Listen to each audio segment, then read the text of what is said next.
कई लोगों ने राम के अस्तित्व पर भी सवाल खड़ा किया। तो यदि हम राम पर सवाल कर रहे हैं तो हम अपने आप पर सवाल कर रहे हैं, अपने ही अस्तित्व और व्यक्तित्व पर सवाल कर रहे हैं। इस आंदोलन से मैं सन 90 से जुड़ा। एक भारत का प्रधान से भगवान श्री राम के मंदिर की प्राण प्रतिष्ठा में सम्मिलित हो रहा है। हाँ, प्रतिष्ठा तो आचार्य लोग करें। शंकराचार्य जी हमारे सनातन धर्म के प्रथम पुरुष हैं कि जहां पर जिस देश का प्रधान सेवक आता है तो उनकी अपनी एक प्रोटोकॉल होती है। तो सीतामढ़ी में भगवान राम की जो धर्म पत्नी है माता सीता, जो साक्षात लक्ष्मी है, उनका मंदिर भी भगवान श्री राम की तरह भव्य और दिव्य बनेगा। नमस्कार। जिस देश में जन्म से लेकर मृत्यु तक राम है, सोहर से लेकर राम नाम सत्य है तक राम है, लोक में राम है, साहित्य में राम है, सिनेमा में राम है, संगीत में राम है, भजन भोजन में राम है, गणना गणित में राम है, हमारे जीवन में राम है, जीवन शैली में राम है, धड़कन में राम है, उस देश में राम पर अनगिनत सवाल हो रहे हैं। राम की जीवन शैली और राम का जीवन संघर्ष ऐसा है कि राम सभी सवालों के जवाब हैं, फिर भी सवाल हो रहा है। और जैसे जैसे 22 जनवरी 2024 की तिथि नजदीक आ रही है, ये सवाल बढ़ते ही जा रहे हैं। आपको पता है कि 22 जनवरी 2024 को अयोध्या में राम मंदिर में राम की प्रतिमा का प्राण प्रतिष्ठा हो रहा है, और जैसे जैसे तिथि नजदीक आ रही है ये सवाल बढ़ते जा रहे हैं। तो इन सवालों पर बात करना जरूरी है। और आज हमारे साथ हैं, आप पीछे देख सकते हैं कि मैं कहाँ खड़ा हूँ, श्री स्वामी बालकानंद गिरी जी महाराज, जो कि आनंद पीठाधीश्वर आचार्य महामंडलेश्वर हैं। आज मैं उनके पास हूँ इन सवालों के जवाब के लिए। स्वामी जी नमस्कार, प्रणाम। बहुत बहुत स्वागत है आपका इस कार्यक्रम में। आप देख रहे हैं कि कैसे कैसे सवाल, कई लोगों ने राम के अस्तित्व पर भी सवाल खड़ा किया। क्या कहेंगे आप इन लोगों के ऊपर, इन सवालों के ऊपर?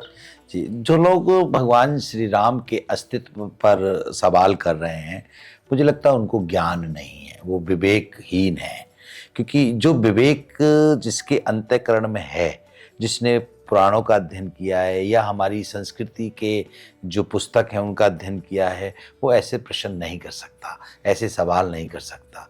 भगवान श्री राम सबके हैं, ये सब लोग जानते हैं पूर्णतः, फिर भी लोग सवाल करते हैं तो उनका विवेक कम है, उनको ज्ञान कम है, उनकी मानसिकता संकीर्ण है, उनको आभास नहीं है अपने ही व्यक्तित्व का कि वो सवाल किस पर कर रहे हैं। क्योंकि राम तो अंतःकरण में है, तो यदि हम राम पर सवाल कर रहे हैं तो हम अपने आप पर सवाल कर रहे हैं, अपने ही अस्तित्व और व्यक्तित्व पर सवाल कर रहे हैं।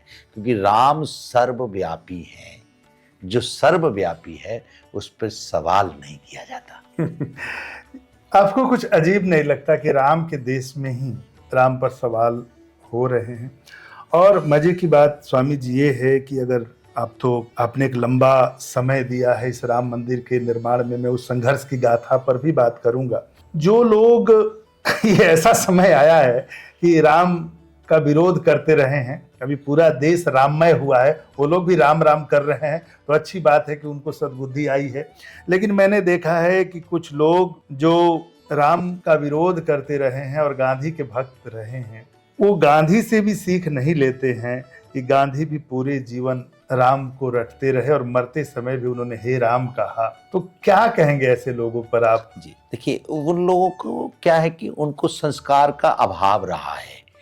उन लोगों के जो माता पिता रहे हैं, उन्होंने कभी सनातन धर्म के संस्कार उनको दिए ही नहीं।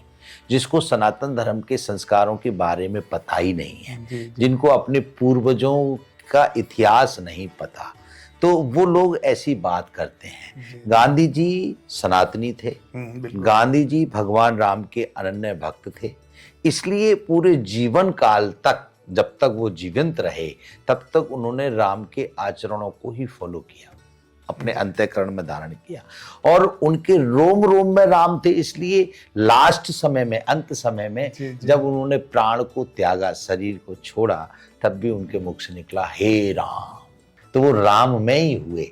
तो राम सर्वव्यापी, इसलिए मैं बोलता हूँ जी, जी। कि और जो गांधी जी को अपना आदर्श मानते हैं, तो गांधी जी के आदर्श थे राम, तो जी। उनको तो और ज्यादा राम के प्रति समर्पित होना चाहिए।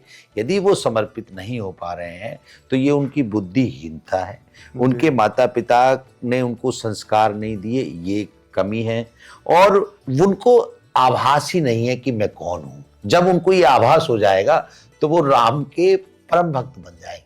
चलिए, आप कब राम के परम भक्त बने, राममय कब हुए, उस पर हम बात करेंगे। और भी बहुत सारे सवाल हैं जो प्राण प्रतिष्ठा को लेकर उठ रहे हैं, वहां पर जिनको आमंत्रित किया गया है उनके जाने नहीं जाने को लेकर उठ रहे हैं। कई लोग कई तरह का विवाद भी खड़ा कर रहे हैं, उन सभी सवालों पर बात करेंगे। आप स्वामी जी, आप राममय कब हुए, अध्यात्म की ओर कब मुड़े? जी, मैं शिक्षा पूर्ण होने के बाद सन 1990 में, जब इस आंदोलन की शुरुआत बहुत पूर्ण चरम पर थी, तब मैं इस आंदोलन से जुड़ा। तो शिक्षा पूर्ण होने के बाद गुरुदेव के साथ हम लोग इस कार्य में लगे। तो हमारे पूज्य गुरुदेव ने इस आंदोलन में बहुत योगदान किया है। साध्वी दीदी ऋतंबरा जो हमारी गुरु बहन है, उन्होंने बहुत योगदान किया है, इसमें पूरा समय इसमें लगाया है। तो इस आंदोलन से मैं सन 90 से जुड़ा, और मेरे मन में एक पीड़ा रही है शुरू से कि जिनको हम सोते बैठते उठते खाते पीते नहाते धोते आते जाते हर वक्त राम का उच्चारण करते हैं, उनके मंदिर पर विवाद क्यों? तो हमारे साथ अत्याचार हुआ, हमारे सनातन धर्म के प्रेमियों के साथ अत्याचार हुआ कि हमारे मंदिर को तोड़ करके उस पे भविष्य में कभी मस्जिद बना दी गई। चूंकि अत्याचार हुआ और हमारे इष्ट हैं, हमारे भगवान राम आदर्श हैं, हमारे सनातन धर्म के संवाहक हैं, हम उनके आचरण को फॉलो करते हैं, उनके आचरण पर चलते हैं। राम कथाओं के माध्यम से समाज को, जनता को हम लोग कैसे जीवन में रहना चाहिए वो सब सिखाते हैं। तो इस बात की पीड़ा थी कि उनके मंदिर को हम पुनः क्यों नहीं स्थापित कर पा रहे हैं। तो तभी आंदोलन विश्व हिंदू परिषद के द्वारा प्रारंभ हुआ। तो उसमें मैं युवा अवस्था में था, तो उस युवा अवस्था से एक जोश और उमंग के साथ और अपनी सामर्थ्य और शक्ति के साथ इस आंदोलन में भरपूर कार्य किया। देखिए, दो फ्रेम बनता है। एक बात कह रहे हैं आप 500 साल पहले की, जब उस मंदिर की जी, कि जी। उस पर मस्जिद आया। दूसरा, जब आपने शुरुआत की, ठीक उसके 90 में शुरुआत की और 6 दिसंबर 1992 को बाबरी जो ढांचा था वो ध्वस्त हुआ और पीड़ा कुछ कम हुई। और उसके बाद अभी 2019-20 में 4 साल पहले सुप्रीम कोर्ट का फैसला आया कि आप मंदिर बनाइए। उस समय भी मोदी जी प्रधानमंत्री थे, उन्होंने पूजन करवाया, व्रत थे। अभी भी 22 जनवरी 2024 को जा रहे हैं। कुछ लोग उनके जाने और सपत्नीक बैठने को लेकर विवाद खड़ा कर रहे हैं। मुझे लगता है ये विवाद का विषय नहीं होना चाहिए। जो लोग ये बोल रहे हैं सपत्निक की बात, तो हम लोगों ने भगवान राम के विग्रह को स्थापित करने के लिए, उनकी प्राण प्रतिष्ठा करने के लिए जो आयोजन किया है, वो आयोजन भगवान श्री राम का है। वो आयोजन जो ट्रस्ट है भगवान राम का, उसका है। तो उसमें उनको निमंत्रण दिया गया है, वो अतिथि हैं। तो जो अतिथि होता है उसको किसी भी दिव्य अनुष्ठान में बैठने के लिए सपत्नी वाला नियम लागू नहीं होता। यदि वो स्वयं का अनुष्ठान करता है, अपने परिवार का अनुष्ठान करता है, अपने लिए अनुष्ठान करता है, तो वहां आवश्यकता है कि वो अनुष्ठान में अपनी पत्नी को लेके बैठे। जैसे उदाहरण के लिए आप माने कि कोई आपको शादी में बुलाता है कि ऐसा आपको आना है, तो क्या आप अपनी पत्नी के साथ जाते हैं? अकेले भी जाते हैं। तो ये भगवान राम का कार्य है, उनका अपना इंडिविजुअल कार्य नहीं है, उनका स्वयं का कार्य नहीं है। वो भारत के सनातन धर्म के सभी सनातनियों के, भारतीयों के प्रधानमंत्री हैं, भारत के प्रधान सेवक हैं। प्रधान सेवक होने के नाते उनको आमंत्रित किया गया ट्रस्ट के द्वारा, और उनकी विनम्रता, उनकी सहजता, इतनी व्यस्तता होने के कारण की वजह से भी, फिर उसके बाद भी उतनी व्यस्त हैं, उसके बाद उन्होंने समय भी हमको दिया, समय के साथ वो आ रहे हैं। तो उनके आने पर हमको प्रसन्नता होनी चाहिए, प्रसन्न नहीं होना चाहिए। प्रसन्नता होनी चाहिए, कोई प्रसन्न कोई प्रसन्न सवाल नहीं ना होना चाहिए जी। और कोई प्रसन्न ना लगाएं, प्रसन्न ना करें, कोई सवाल ना करें, प्रसन्न हो। एक भारत का प्रधान सेवक भगवान श्री राम के मंदिर की प्राण प्रतिष्ठा में सम्मिलित हो रहा है, वहां प्रतिष्ठा तो आचार्य लोग करेंगे। मतलब ये है कि सपत्नीक बैठना जरूरी नहीं है, उनका वो स्वयं का कार्य कोई होता आयोजन होता तब वहां जरूरी है होते। कि देश का है और देश का है और स्वयं भगवान राम का और ट्रस्ट का है। तो ट्रस्ट में जो आचार्य लोग जब वहां पे मंत्रों का आह्वान करेंगे, मंत्रों का उच्चारण करेंगे, तो वहां पर पूरा विधि विधान से कार्यक्रम जो हो रहा है उसमें माननीय प्रधानमंत्री जी उस अनुष्ठान के साक्षी हैं। अनुष्ठान तो 16 तारीख से प्रारंभ हो जाएगा। हाँ, पूजन तो 16 से तो शुरू है। फिर वहां पे यज्ञ अनुष्ठान तो उस समय संपन्न हो चुका होगा, भगवान श्री राम की प्रतिष्ठा में वो तो साक्षी बनेंगे। तो ये तो प्रसन्नता का विषय है, कोई सवाल करने का विषय। सवाल तो शंकराचार्य जी लोग भी कर रहे हैं जी। जो चारों शंकराचार्य हैं, उन्होंने एक तरह से बहिष्कार ही किया है, वो नहीं आने की बात बोल रहे हैं। देखिए, बहिष्कार शब्द कहना अमर्यादित हो जाएगा, क्योंकि हमारे देश के सनातन धर्म के संभायक 4 जगत गुरु शंकराचार्य हैं और 7 आचार्य हैं। 7 आचार्य, 7 हमारे अखाड़े हैं सन्यासियों के, ऐसे टोटल हमारे अखाड़े हैं 13 जी। और 13 में 6 अखाड़े हैं उदासी और वैरागियों के और 7 अखाड़े हैं सन्यासियों के। तो 4 जगत गुरु शंकराचार्य और 7 आचार्य सन्यासियों के अखाड़ों के। उनमें से केवल एक हमारे माननीय शंकराचार्य जी ने ये कहा है कि भाई प्रतिष्ठा में, प्राण प्रतिष्ठा में शंकराचार्य कोई नहीं आ रहे। तो मुझे नहीं लग रहा आचार्य सब जा रहे हैं, तीनों मतलब दोनों शंकराचार्य जा रहे हैं, मतलब उनका सहमति है। क्या कारण है उनको ना बुलाने का भी, वो भी मैं आपको क्लियर कर देता हूं कि जहां पर जिस देश का प्रधान सेनापति, प्रधान सेवक आता है तो उनकी अपनी एक प्रोटोकॉल होती है। शंकराचार्य जी हमारे सनातन धर्म के प्रथम पुरुष हैं भाई, उनके द्वारा हमारा सनातन धर्म की चीजें चलती हैं, हमारे वेदों की ऋचाओं पे ज्ञान, हमारे शास्त्रों पर ज्ञान उनके द्वारा माध्यम से चलता है। तो उनकी भी अपनी प्रोटोकॉल है। अब दोनों प्रोटोकॉलों को अगर हम लिंक करें तो वहां पर व्यवस्थाएं अनुकूल नहीं बैठती समाज के, इसलिए उनको कहा गया कि आप प्राण प्रतिष्ठा में आए, आपका स्वागत है, परंतु प्राण प्रतिष्ठा भगवान श्री राम की है, भगवान श्री राम सबके हैं, इसलिए भगवान श्री राम की प्राण प्रतिष्ठा में आप भक्त बन करके आए। जैसे हमारे 7 आचार्य भगवान की प्राण प्रतिष्ठा में भक्त बन करके जा रहे हैं। यदि हम आचार्य बन के जाए तो हमारा प्रोटोकॉल होगा। अब प्रोटोकॉल होगा तो इतनी प्रोटोकॉल वहां पे कैसे व्यवस्थित होगी।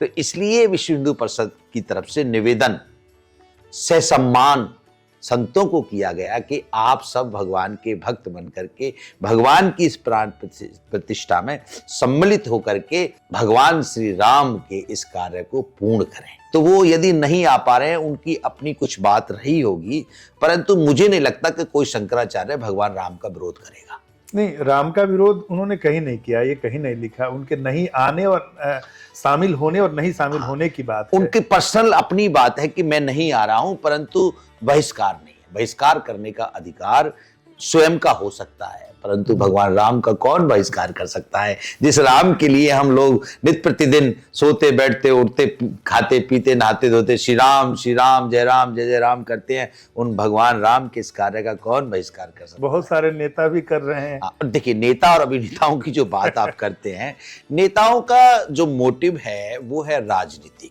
तो नेता जो बहिष्कार कर रहे हैं, मुझे लगता है वो विवेकहीन है, उनको ज्ञान नहीं है, उन्होंने अध्ययन नहीं किया।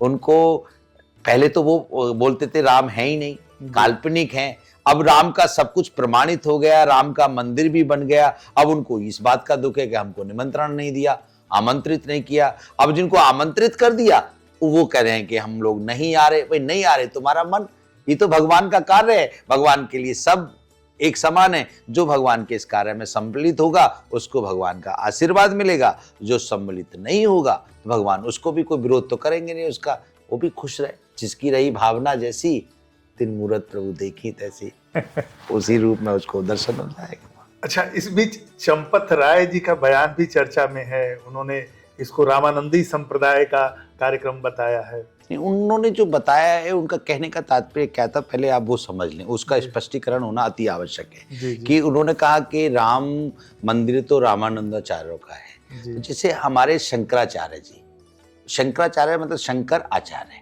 तो जो शंकर के उपासक है, ऐसे ही रामानंदाचार्य जो हमने बताया 13 अखाड़ों में से शैव्य और वैष्णव 7 अखाड़े सन्यासियों के हैं जो भगवान शंकर के उपासक हैं, और 6 अखाड़े वैष्णवों के हैं जो भगवान राम के उपासक हैं। जी। तो जो भगवान राम के उपासक हैं रामानंदाचार्य, तो जो राम की परंपराओं के आचार्य हैं, तो उनका कहने का तात्पर्य है कि ये मंदिर राम की परंपराओं के अनुकूल रामानंदाचार्यों का इस पे उतना ही अधिकार है जितना समस्त देश का अधिकार है।